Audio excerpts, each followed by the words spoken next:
হরে কৃষ্ণ। আজ আমরা এই ভিডিওতে জানব একাদশী কখন শুরু হবে, কখন শেষ হবে। বৈশাখ মাসের কৃষ্ণপক্ষের অপরা একাদশীর সময়সূচি বা একাদশীর সময় তালিকা। এতে আমরা জানব অপরা একাদশী মাহাত্ম্য, উপবাস এবং পালন করার সঠিক সময়। ভুল করলে একাদশীর ফল নষ্ট হয়ে যেতে পারে। এই জন্য ভিডিওটি শেষ পর্যন্ত অবশ্যই দেখুন। তবে আসুন ভিডিওটি শুরু করা যাক। সর্বপ্রথমেই আমরা জানব একাদশীর আরম্ভ এবং শেষ। ইংরেজি তারিখ অনুযায়ী একাদশী শুরু হচ্ছে 12ই মে মঙ্গলবার দিন 9:56 হইতে, পরের দিন 13ই মে বুধবার দিন 9:03 পর্যন্ত এই একাদশী তিথি থাকবে। বাংলা পঞ্জিকা অনুযায়ী 28শে বৈশাখ মঙ্গলবার দিন 9:56 হইতে, পরের দিন 29শে বৈশাখ বুধবার দিন 9:03 পর্যন্ত এই একাদশী তিথি থাকবে। একাদশীর উপবাস করা হবে 29শে বৈশাখ, ইংরেজি তারিখ 13ই মে বুধবার একাদশীর উপবাস। এবার আসুন আমরা পঞ্জিকা থেকেই জেনে নেব। পঞ্জিকাটি আপনাদের সামনে শো করছে। সর্বপ্রথমেই আমরা চলে এসেছি 28শে বৈশাখ 12ই মে মঙ্গলবার। এদিনে সূর্য উদয় হবে 5:03 এবং সূর্য অস্ত যাবে 6:05। এখানে দশমী থাকছে দিন 9:56 পর্যন্ত। এরপরেই শুরু হচ্ছে একাদশী তিথি। তবে আমরা দেখে নেব বিবিধ বা শ্রাদ্ধ, একাদশীর একদিষ্ট ও সপিগুণ। এখন আমরা চলে যাব 29শে বৈশাখ 13ই মে বুধবার। এদিনে সূর্য উদয় হচ্ছে 5:02 এবং সূর্য অস্ত যাচ্ছে 6:06। একাদশী দিন 9:03 পর্যন্ত থাকবে। বিবিধ বা শ্রাদ্ধ, দ্বাদশীর একদিষ্ট ও সপিগুণ, একাদশীর উপবাস অর্থাৎ অপরা একাদশী গোস্বামী মতে ও নিম্বার্ক মতে আদ্য একাদশীর উপবাস সায়ং সন্ধ্যা নিষেধ। এবার আসুন আমরা দেখে নেব একাদশীর পরের দিন পালনের সময়। 30শে বৈশাখ 14ই মে বৃহস্পতিবার। এদিনে সূর্য উদয় হবে 5:01 এবং সূর্য অস্ত যাবে 6:06। এখন আমরা দেখে নেব বিবিধ বা শ্রাদ্ধ। ত্রয়োদশীর একদিষ্ট ও সপিগুণ, দিন 7:45 মধ্যে একাদশীর পালন। এখন আমরা শুনব অপরা একাদশীর মাহাত্ম্য, অর্থাৎ সহস্র গোদানের ফল লাভ হয়।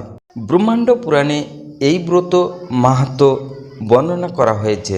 মহারাজ যুধিষ্ঠির শ্রীকৃষ্ণকে বললেন, হে কৃষ্ণ, জ্যৈষ্ঠ মাসের কৃষ্ণপক্ষা একাদশীর নাম কি এবং তার মাহাত্ম্যই বা কী?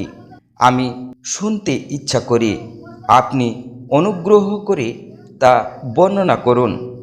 শ্রীকৃষ্ণ বললেন, হে মহারাজ, মানুষের মঙ্গলের জন্য আপনি খুব ভালো প্রশ্ন করেছেন। বহু পুণ্য প্রদানকারী, মহাপাপ বিনাশকারী ও পুত্র দানকারী এই একাদশী অপরা নামে খ্যাত। এই ব্রত পালনকারী ব্যক্তি জগতে প্রসিদ্ধি লাভ করে।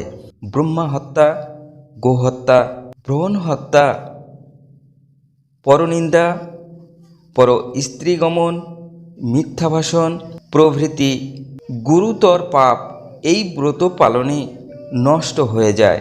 যারা মিথ্যা সাক্ষ্য দান করে, ওজন বিষয়ে ছলনা করে, শাস্ত্রের মিথ্যা ব্যাখ্যা প্রদান করে, জ্যোতিষের মিথ্যা গণনা ও মিথ্যা চিকিৎসায় রত থাকে, তারা সকলেই নরক যাতনা ভোগ করে।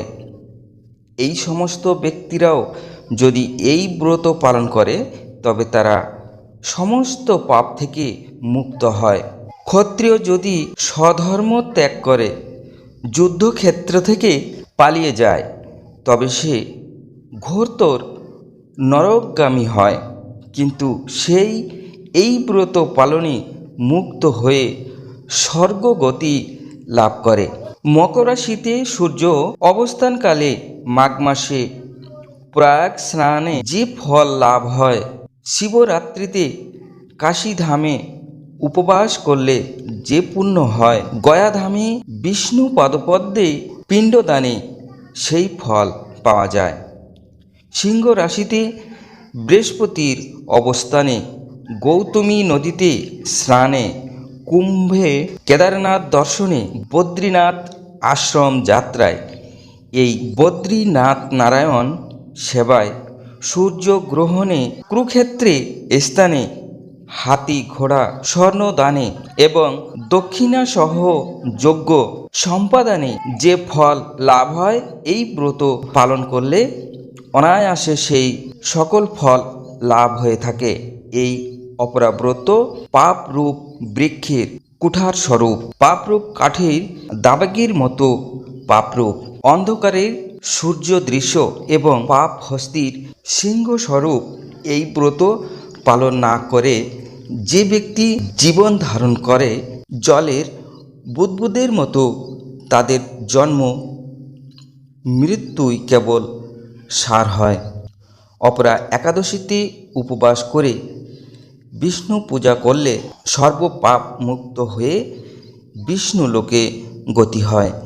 এই ব্রতকথা পাঠ ও শ্রবণ করলে সহস্র গোদানের ফল লাভ হয়। হরে কৃষ্ণ। ভক্তি ভরে এই একাদশী পালন করুন এবং ভগবান শ্রীকৃষ্ণের আশীর্বাদ লাভ করুন। সময়গুলো প্রয়োজনে ডায়েরিতে লিখে রাখুন যাতে ভুল না হয়। ভিডিওটি ভালো লাগলে লাইক দিন এবং অন্য ভক্তদের সাথে শেয়ার করে তাদের সঠিক সময় জানতে সাহায্য করুন। আধ্যাত্মিক আরও তথ্যের জন্য আমাদের চ্যানেলটি সাবস্ক্রাইব করে রাখুন। হরে কৃষ্ণ।